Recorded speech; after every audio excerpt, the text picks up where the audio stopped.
As you wait for your voluntary upgrade number to be called, are you curious what Sig's going to do to your 320?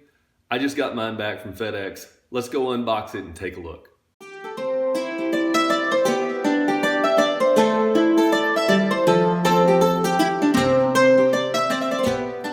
Alright everybody, welcome inside today. I know usually I do things like this out on my workbench, but my workbench is currently full. It looks like this.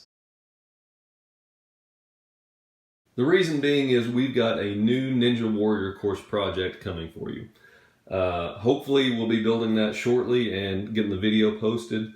But for the time being, I've got Quickcrete and pipe and whatnot all over my workbench. So we are on the kitchen table today. I have no idea what my wife is going to think about it, but we're doing it anyway. So I sent my 320 off on a Wednesday. I got it back the next Monday. I know everybody's been saying about 8 days, but mine was much faster than that.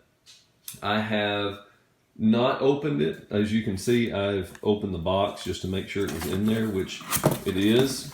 This is what there's really absolutely no packaging or anything. That is a perfectly sized box. But let's take a look at what we've got. One nice thing I will say before I open it is they actually did put a little zip tie on the box. So I'm going to clip that. We'll take a look at what we've got in our newly voluntarily upgraded 320. Okay, so as most of you know, this voluntary upgrade came about from the potential for a drop fire. And so it was a trigger safety issue that Sig didn't want to fully place as a recall, so they pasted it as a voluntary upgrade. So let's see what we've got in the box. So apparently they really want me to go hard for the new X series. Another nice little Sig sticker that I will probably give to my son that will be put on goodness knows what. Focus, there we go. 25% off my next order, which interestingly enough, I was thinking about getting one of their flat panel triggers to begin with, so that may be used for something else. Oh, good Lord, people love patches. So there's a little Sig P320 patch. If you're into that sort of thing, I am not. I don't own anything that has that much Velcro on it. So that's what they put in the box. What else we got here? ATF Youth Handgun Safety Notice. Looks like pretty standard stuff. So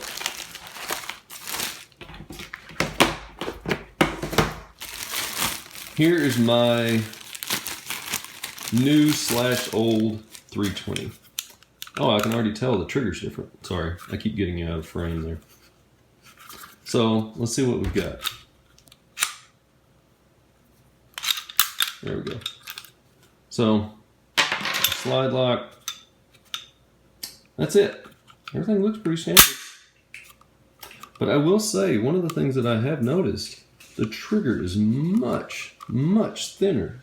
It used to be a really, really fat trigger, but it's not. It's a much thinner trigger. It's still got a bit, it's not completely flat, but it is very thin. So, sorry about the lighting. I'm doing my best here. So, let's see what we've got. And I am left-handed, just so y'all know. So, let's see. Still a bit of an uptake, but much less of an uptake than what it was before. Good crisp trigger pull and break. Nice audible reset. Another good crisp break.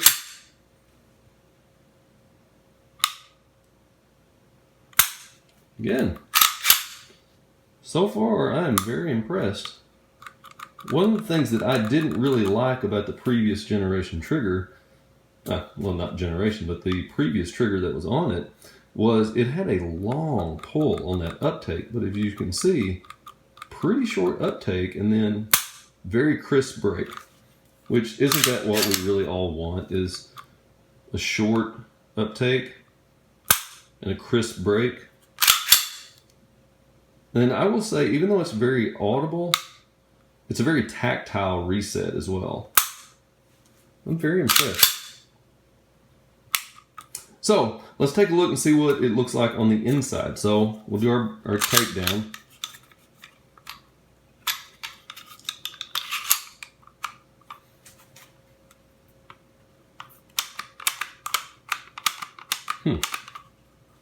Not going all the way. There we go. Okay, so I have seen some videos and some people were saying there is some gunk and debris. I will say there's a little bit of a, and I should preface this by saying I cleaned this prior to sending it to them.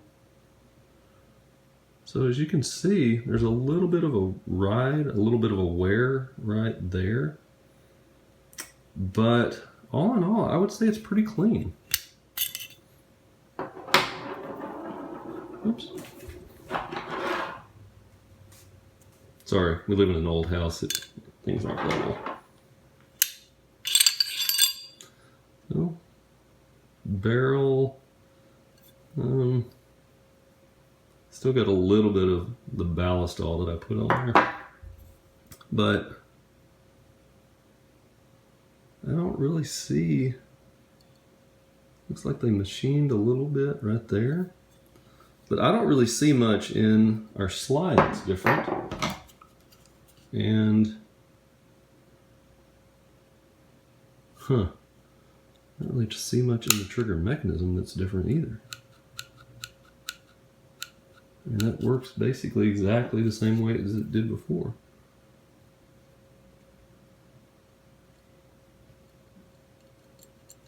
Huh.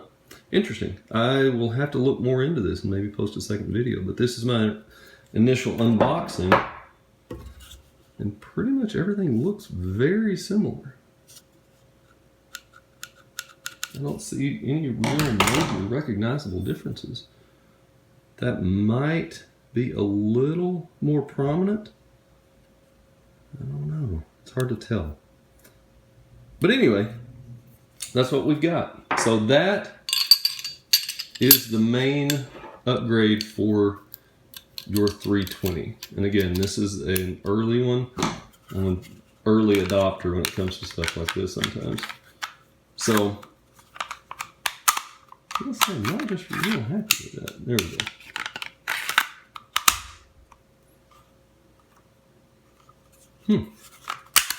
I am having a little bit of a trouble going back over the slide there.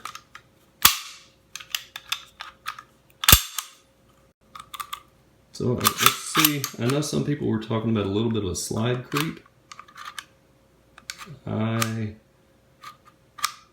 don't have that. Trying to be as easy as I can with it. So easy. Everything's still mounting up flush there. Still.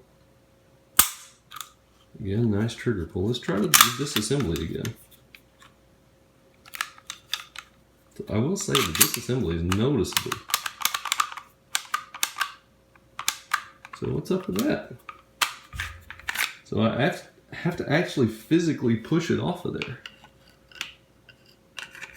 I used to just be able to yank that disassembly apart.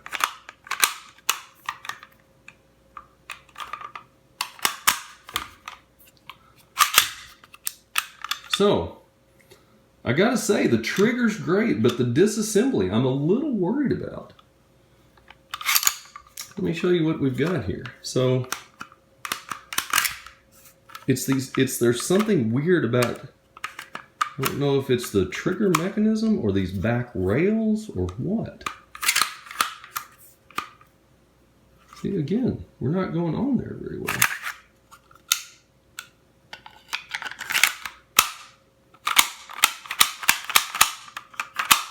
So what's up with that? So you've got to get it just right. Again, you've really got to hold your mouth just right to get that going. Huh. once it's together, and it's doing great. Another great trigger pull, but I will say I'm a little disappointed in that disassembly issue there. So if you're having similar issues, comment down below. Give me a thumbs up. Or is it a heart? I forget what it is on YouTube, but I should know that, right? So I haven't run any rounds through it. As you saw, I just unboxed it. I'll run a few rounds for it and post an update video, but hopefully that will get fixed, because that was one of the main things I really liked about this weapon, is that easy disassembly. So again, leave me a comment down below. What do you think? You have any similar issues? Hopefully I'll have a good update for you here in another coming video. Thanks for watching, and I'll see you on the next video.